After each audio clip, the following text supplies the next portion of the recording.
kind of delve into maybe the emotional impact that has both on your team in a positive way and on the opponent, kind of a demoralizing effect? For us, we talk a lot about getting off to a fast start. I think the faster we start, the quicker we get into rhythm. And so it helps the psyche on the sideline while all the offensive guys also with the defense. And then I would imagine it probably put some pressure on the opposing team as well. But that's a focus for ours. I didn't know the actual spread there, didn't know the numbers, but that's good to know, because sometimes it doesn't feel like that. But no, we want to get off to a fast start. We always talk about just coming out playing clean, get off to a fast start, put some pressure on the defense, and go have fun.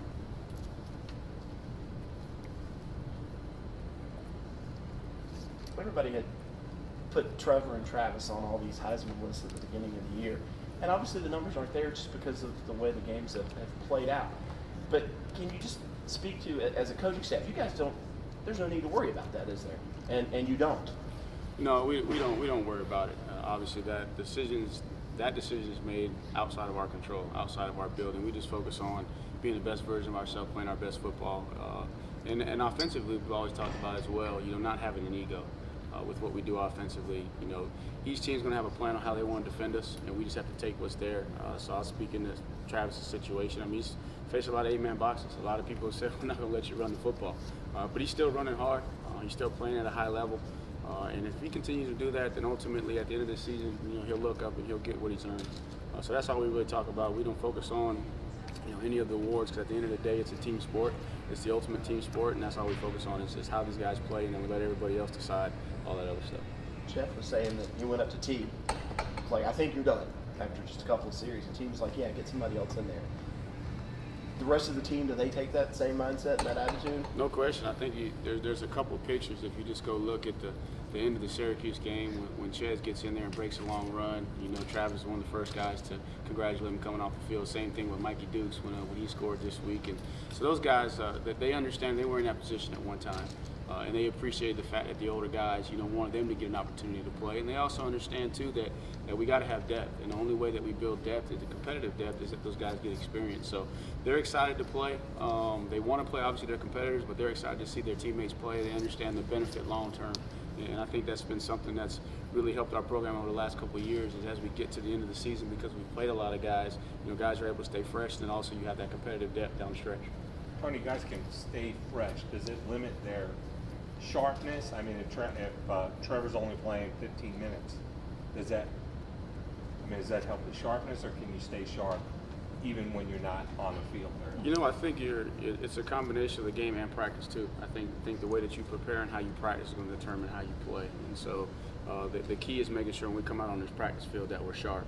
And then again, obviously this was Trevor's first situation where he came out relatively early, but Travis has played a good amount of snaps throughout the course. Even though those other guys have played, Travis has still played a good amount of snaps. So I think it's really what they do on the practice field, and then maximizing the opportunities they have in the game will determine how well they play.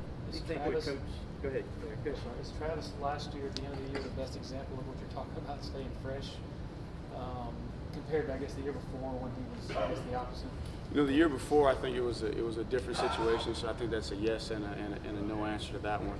The first being when he was a freshman, he was coming straight in from high school, hadn't been in the weight room, so I think that was a function of just, playing a longer season, not understanding how to take care of his body, and then the next year, the ability to play guys helps him to stay fresh throughout the course of the year. But again, he did play a lot of snaps. I think the biggest thing for those guys is not just the snap counts, but how they prehab, how their nutrition is, how they're sleeping. I think that's a big component of them being able to be at their best at the end of the season. You think with the way Coach Sweeney pulls guys like Trevor and them, that maybe he can kind of start a trend necessarily where making these Heisman voters have actually kind of like watch games instead of getting caught up in so much statistics? I don't know if I know the answer to that one, but hopefully, it does resonate throughout college football that it's not about stats. It's about managing your locker room, creating a culture. That's the culture that we have in place. Coach believes in giving guys an opportunity to play that deserve to play, and we reward those guys for the way that they work in practice. And so, that's something that we believe in wholeheartedly, starting at the top with Coach Sweeney, all the way down to the coaches through the locker room. And if it catches on, it catches on. But really, we're focusing on ourselves. But here recently, we've had a chance to kind of impact college football a little bit. Can you kind of compare and contrast the competition between Ches and Dukes as far as their battling for positioning in the pecking order? You know, it's day to day. You know, it's week to week. I think they each got a different set of skills. You watch Ches run. I mean, he's a violent downhill one-cut runner. You watch Dukes. He's very elusive. Likes to get in open space. Very, very quick twitch. So they're different. But I think the biggest thing for them is week to week being able to grasp, what the protection plan is. And this week here is going to be tough. Bateman does a great job up at North Carolina. He changes his fronts a lot. Brings a lot of exotic blitzes, so to speak. He's bringing corners, bringing safeties, and he's got you stemming in and out of front. So the biggest thing for those guys is me having the confidence to put them in the game that they can keep my quarterback upright. I think running the football, they have a good grasp of what we're trying to do from a schematic standpoint. But the biggest thing is just me having the confidence that they can make the adjustments and be able to communicate with the offensive line and the quarterback, as quick as it happens in the game, so that they can get in there. So week to week is different, but. Biggest thing for those guys is just coming to work. And they both got a great attitude. They both understand, where they're at on the depth chart. They understand why they're there. They understand the things that they got to work on, and they attack it every single week. And the other night was a really good opportunity for us to get them some playing time. And hopefully, as the season goes on, we'll continue to have more opportunities to get them in there, and so they can show me in the game, not just on the practice field. Tony, what have you seen in UNC personnel-wise on the defensive side of the ball? They got players. Biggest thing is they're playing hard.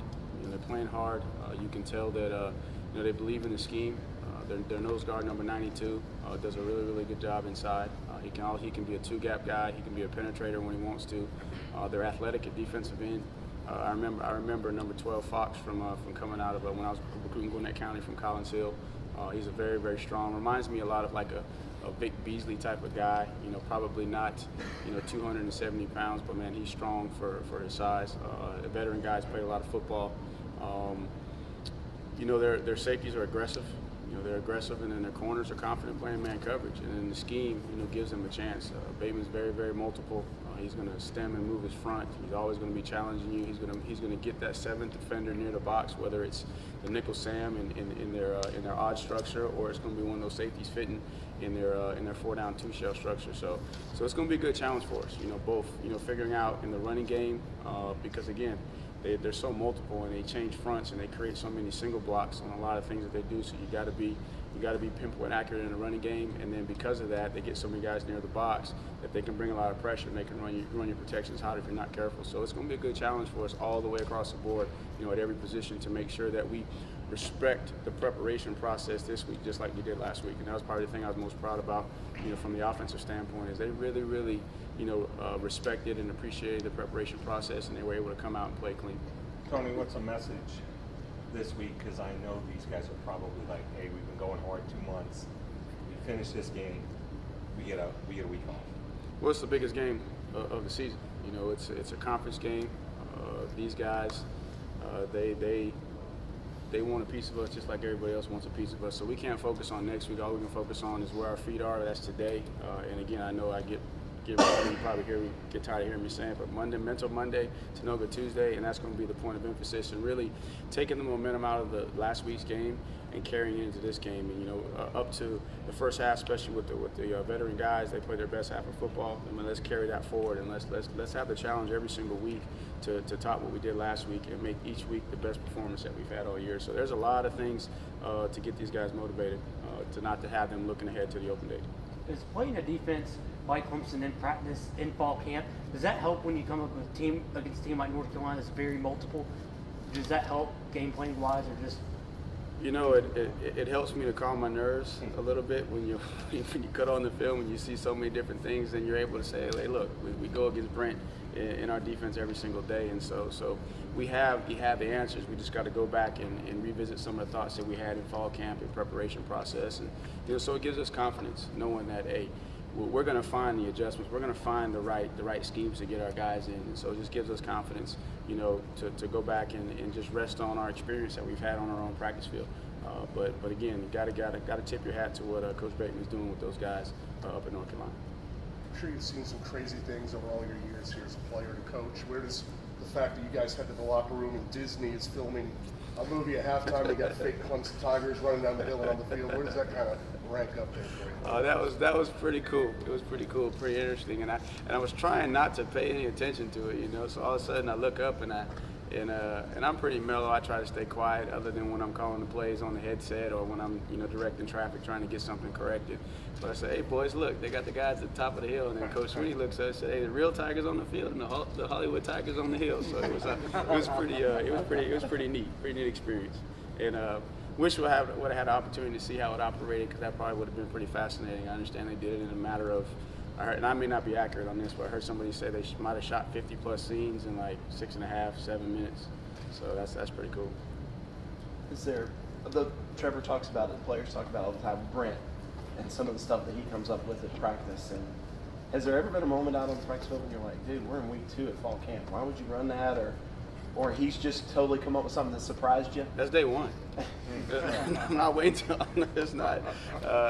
And again, and I have to remind the offensive staff, because again, there's a progression that we want to teach you, especially offensively, with the way that we install. And a lot of times things don't marry up, and we understand that. And so I just have to remind the guys, hey fellas, let's not get frustrated, man. Let's just put on our thinking caps and let's figure out. And then the problem is that's every single day, because as soon as you fix one thing, right, then he comes with something else. But again, it goes back to that gives us confidence, when we play, especially when you're transitioning from playing last week, where they pretty much lined up and gave you a base look pretty much every play, to now, I mean, you're going to get so many different things, from play to play. It's not just from series to series, play to play. So that actually starts on day 1 and it goes through day 29 of fall camp. But again, that's really what's made us, go on offense over the years, is because it challenges us, physically on the field, it challenges us mentally, and it makes us grow as coaches, which in turn helps our players to grow. Shane Bateman, the defensive coordinator at UNC, spent 5 years in Army. They have to be so technically sound. Can you see part of that Army influence and what he's been able to do at UNC? Of course, because you can see the coordination, especially when you watch the defensive line when they're transitioning from being 4-down penetrators to that odd front where they're 2-gap guys. You can tell that their steps are coordinated. They play well with their hands, so you can definitely see that. Obviously, more time at Army, 5 years, a little bit more consistency. So on the back end, he challenges those guys. So they're still trying to figure out, how some of the coverage concepts fits. But you definitely can see that in that box, those guys they're on the same page. Tony, the progression of Sean at center, Cade also at center. Pleased with what they have done in the progression, the way because they're your signal callers for your offensive line. Definitely. I think you go back to, and I say this, and this is just my opinion, but I think when we became, a true championship, program to compete year in and year out is when we were solid up the middle, from the center to the quarterback, and that started with Jay. And just his growth as a center, and it's carried over, and I think that's kind of created a tradition at that center position of those guys taking a lot of pride in the responsibility that they have. And Sean is a very cerebral football player, and I think that now he's played all the positions, but he's really found a home at center, because he can direct traffic, and he's done a really good job. Even on the first play of the game, I got the question after the game about the 2-yard game. Well, they came out in a completely different, look than we expected. And the great thing was, as soon as we came to the sideline, Sean was able to articulate and say, hey, look, that was a corner down, had a 3 technique to that side. I wasn't really sure about making the plus point, so I pointed to the middle guy, and hey, that's exactly what we wanted you to do. So just his growth and maturity and the confidence that he has, and the same thing with Cade.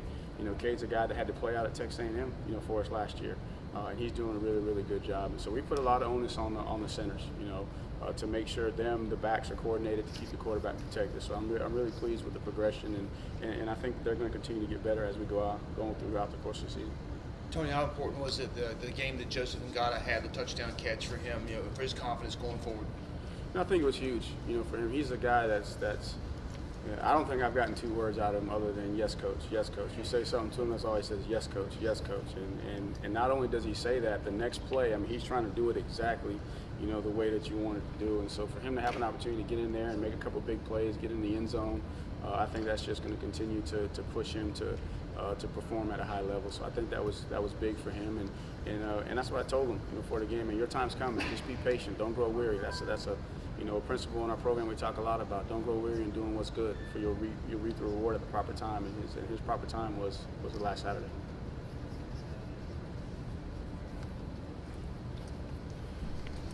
Coach.